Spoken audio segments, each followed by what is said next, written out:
നമസ്കാരം. നമ്മുടെ ഹിന്ദി CK എന്ന ക്ലാസിന്റെ 4ാം ലക്കത്തിലേക്ക് ഏവർക്കും സ്വാഗതം. നമ്മൾ സംജ്ഞയെ കുറിച്ചാണ് കഴിഞ്ഞ ക്ലാസ്സിൽ പറഞ്ഞു നിർത്തിയത്.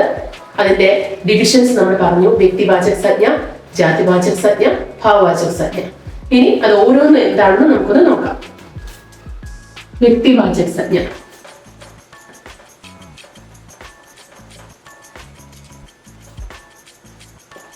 व्यक्तिवाचक संज्ञा क्या നമ്മൾ കൊടുക്കുന്ന डेफिनेशन व्यक्ति को सूचित करने वाले शब्द.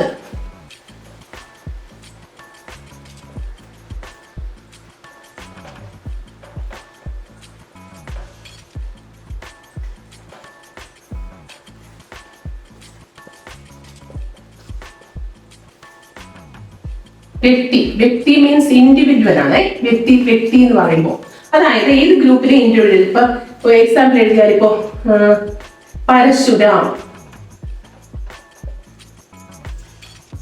എന്ന് പറയുമ്പോ ഒരാളിന്റെ പേരാണിത്.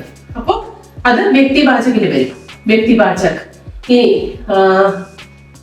ഒരു പുസ്തകത്തിന്റെ പേര് ഹിന്ദി എഴുതുമ്പോ അത് വ്യക്തിവാചകിൽ വരും. പിന്നെ ഗായ് വ്യക്തിവാചകാണ്. കൗവ വ്യക്തിവാചകമാണ്. നിങ്ങൾ മനസ്സിലായി എന്ന് വിശ്വസിക്കുന്നു. ഇൻഡിവിജ്വൽ ആയിട്ട് ഗ്രൂപ്പിൽ നിന്ന് ഇൻഡിവിജ്വൽ ആയിട്ട് എടുത്ത് നമ്മൾ പറയുന്നതിനെയാണ് വ്യക്തിവാചക സംജ്ഞ എന്ന് പറയുന്നത്. വ്യക്തിക്കോ സൂചിത് കർണേ വാലെ ശബ്ദ വ്യക്തിവാചക സംജ്ഞ. അതിന്റെ ഉദാഹരണമാണ് നമ്മൾ ഈ കാണിച്ചിരിക്കുന്നത്. വ്യക്തിവാചക സംജ്ഞ എന്ന് പറയുമ്പോൾ വ്യക്തി, അതായത് ഇൻഡിവിജ്വൽ, ഗ്രൂപ്പിൽ നിന്ന് ഒരെണ്ണത്തിനെ മാറ്റി നിർത്തി അങ്ങനെ പറയുന്നതാണ് വ്യക്തിവാചകം. വ്യക്തിക്കോ സൂചിത് കർണേ വാലെ ശബ്ദ വ്യക്തിവാചക സംജ്ഞ. ഉദാഹരണം പരശുരാം, ഹിന്ദി, ഗായ്, കൗവ. ഇനി നമുക്ക് ജാതിവാചക സംജ്ഞ എന്താന്ന് നോക്കാം. ജാതിവാചക സംജ്ഞ.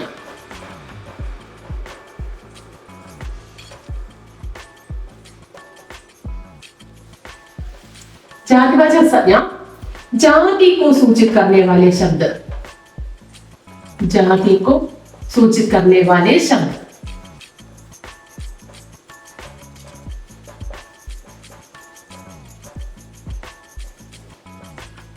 ഇവിടെ ജാതി എന്ന് പറയുന്നത് കാസ്റ്റ് എന്ന് തെറ്റിദ്ധരിക്കേണ്ട, ഗ്രൂപ്പ് എന്നുള്ള അർത്ഥമാണ്.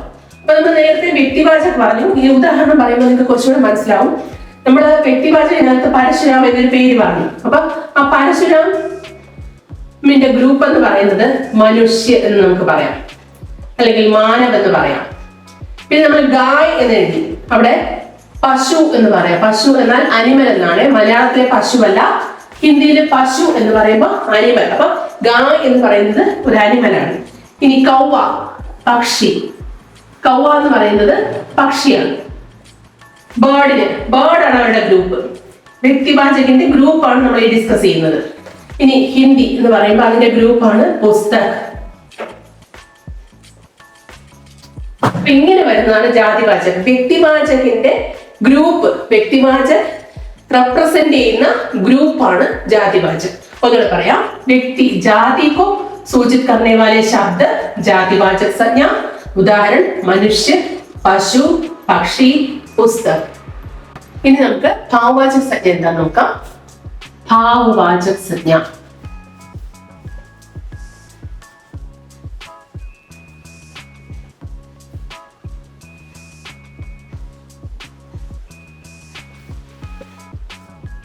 भावों को सूचित करने वाले शब्द.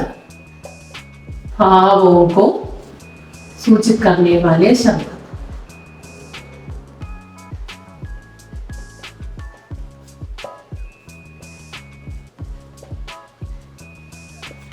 അപ്പൊ ഭാവങ്ങൾ എന്ന് പറയുമ്പോൾ നമ്മുടെ ഇമോഷൻസ് അല്ലെങ്കിൽ നമ്മുടെ അവസ്ഥകൾ, അതാണ് ഭാവം എന്ന് പറയുന്നത്. അപ്പൊ നമ്മള് മീഠ, ബച്പൻ, ബുഢാപ്പ,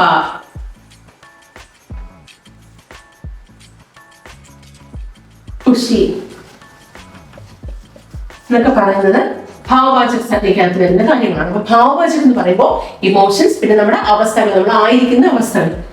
അപ്പൊ ഭാവോं को सूचित करने वाले शब्द भाववाचक संज्ञा. മീഠ, മീഠ മധുരം, ബച്പൻ കുട്ടിക്കാലം, ബുഢാപ്പ വാർദ്ധക്യം, ഖുഷി ഹാപ്പിനെസ്. ഇതാണ് ഭാവവാചക സംജ്ഞ. ഇനി നമുക്ക് സർവനാം എന്താണെന്ന് നോക്കാം. ഹിന്ദിയിലെ സർവനാം അഥവാ പ്രോനൗൺ.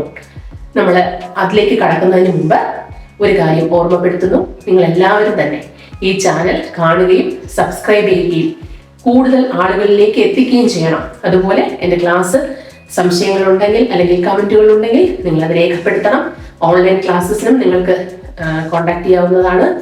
അപ്പൊ ഇനി നമുക്ക് നമ്മുടെ ക്ലാസ്സിലേക്ക് പോകാം. സർവനാം അഥവാ പ്രോനൗൺ.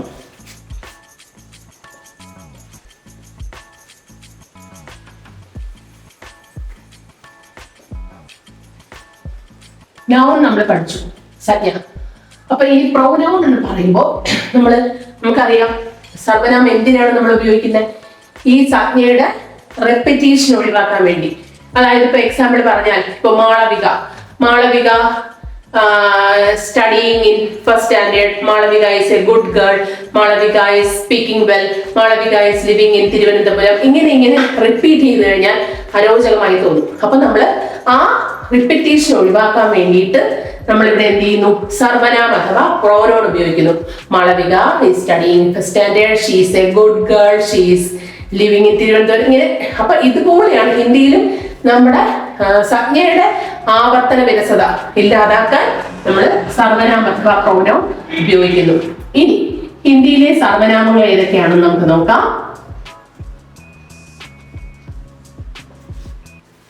ഇയർ. നമ്മൾ യഹ് എന്ന് പറയില്ല, ഇയർ. ഈപ്പൻ, ഈപ്പൾ, ഈത്ത്, ഈ ഇത്രയും അർത്ഥങ്ങളുണ്ട് ഇയർ. ഇനി ഇയർ എന്ന് പറയുന്നത് സിംഗുലർ ആണ്. ഈവൻ, ഇവൾ, ഇത്, ഈ. ഇനി വ, അവൻ, അവൾ, അത്, ആ. ഇത് ഇയർ എന്ന് പറയുന്നത് അടുത്തുള്ള വസ്തുക്കളെയും വ എന്ന് പറയുന്നത് ദൂരെയുള്ള വസ്തുക്കളെയും സൂചിപ്പിക്കാനായിട്ട് നമ്മൾ ഉപയോഗിക്കുന്നു. അപ്പൊ ഈ ഇയർ വ എന്ന് പറയുന്നത് സിംഗുലർ ആണ്. ഇനി ഇതിന്റെ പ്ലൂറൽ ആണ് എ. ഇയറിന്റെ പ്ലൂറൽ ആണ് എ. ഇവർ, ഇവ, ഇദ്ദേഹം എന്ന് അതിന്റെ അർത്ഥം. ഇനി വഹിന്റെ പ്ലൂറൽ ആണ് വേ. അവർ, അവ, അദ്ദേഹം. ഒന്നുകൂടെ പറയാം. സർവനാമങ്ങൾ ഇയർ, വ, എ, വേ. അടുത്ത് സർവനാം തു, തും, ആപ്. തു നീ, തും നിങ്ങൾ, ആപ് താങ്കൾ. പിന്നെ മേഹം. മേ സിംഗുലർ ആണ്, ഞാൻ. ഹം അതിന്റെ പ്ലൂറൽ ഞങ്ങൾ. പിന്നെ കോൻ, കൊയ്. കോൻ ആര്, ഏത്. കൊയ് ആരോ, ഏതോ. അപ്പൊ ഹിന്ദിയിലെ സർവനാമങ്ങൾ എന്ന് പറയുന്നത് യവ, ഏവേ, മേഹം, തൂത്തുമ, കോൻ, കൊയ്. ഒരെണ്ണം കൂടെ നമുക്ക് ചേർക്കാം. ജോ, വ എന്ന് പറയുന്ന ഒരു കണക്ഷൻ വേർഡ് കൂടി ചേർക്കുമ്പോൾ ഹിന്ദിയിലെ സർവനാമങ്ങൾ ഇത്രയുമാണ്. അപ്പോൾ ഈ ക്ലാസ് നിങ്ങൾക്ക് ഇഷ്ടമായി എന്ന് വിചാരിക്കുന്നു.